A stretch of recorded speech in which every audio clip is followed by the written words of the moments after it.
Minnie's father was awarded the Distinguished Flying Medal after the Second World War air battle of Heligoland Bight.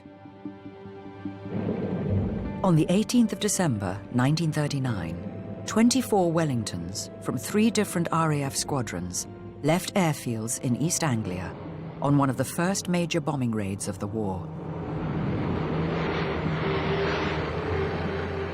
Ronnie Driver was just 18 years old when he and 128 other British airmen launched their attack on the German naval base at Wilhelmshaven across the North Sea.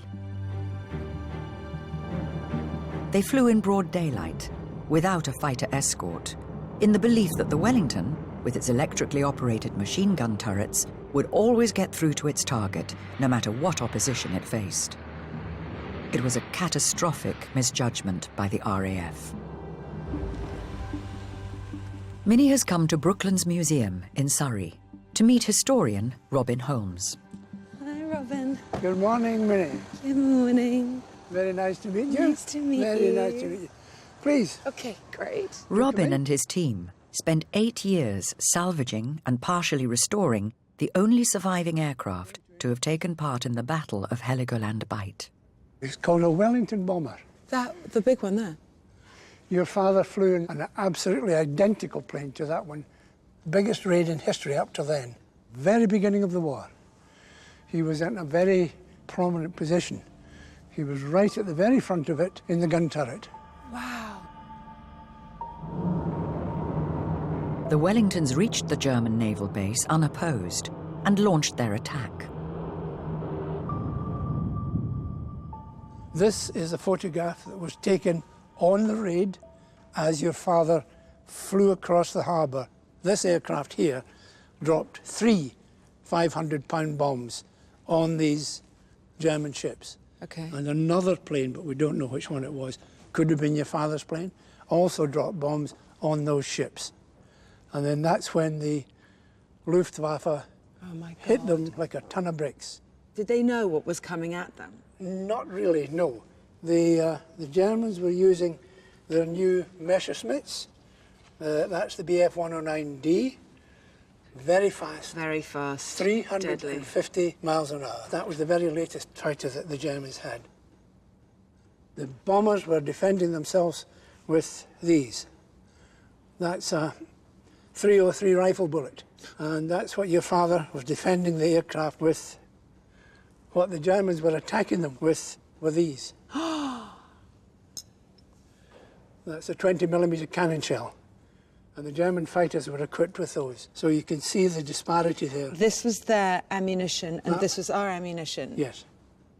Actually, there was an account of this whole battle, and that was published at the time for 6p. Epics of the RAF. Yes.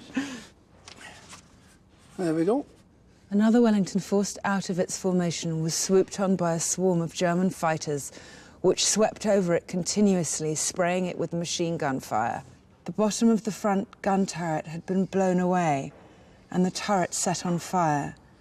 Later, I heard from the lips of the pilot himself the story of that nightmare journey home. My gunner was very prompt with the fire and beat it out with his gloved hands. That's Dad. That's your father, yes. But for him, the aircraft would have been well alight in a few seconds. His quick action saved our lives.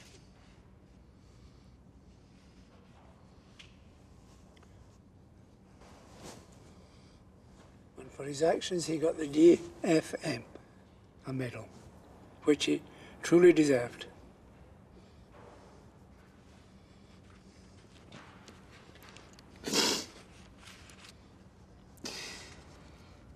I gotta read this next bit, because it's good. Please, please. When the bottom of the gun turret was blown away, the gunner found that his leg was dangling in the air over the water, but his huddled position kept him from falling through the hole into the sea. It's probably because he was so big as well. Will you show me where the... Yes. So, none of this was here. No. This was all shot away. So this is what they're saying, where his leg was dangling down? All the perspex had been shot away from the turret. I think it would be rather nice if you were to see where your father actually sat in the plane. Yeah. Right. Can you manage? Yep. Oh. Oh my God. Now, if you go up and stand on the little platform. So stand. Up there. Okay. Holy cow. Can you look forward? Look forward into the gun turret. Can you get along? Yeah. You've got to be kidding me. No. My dad was huge. I can't And he believe. had all his flying gear on as well, because it was very, very cold.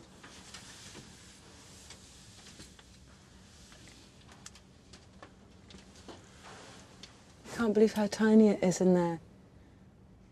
How you're completely and utterly unprotected. Nothing between Nothing you, protecting you except. nothing between you apart some perspex. His very best friend was called Lily, aircraftsman Lily, and he was in the rear gun turret. And sadly, he did not survive the battle. Your dad actually lost his best friend on the Battle of Heligoland bite.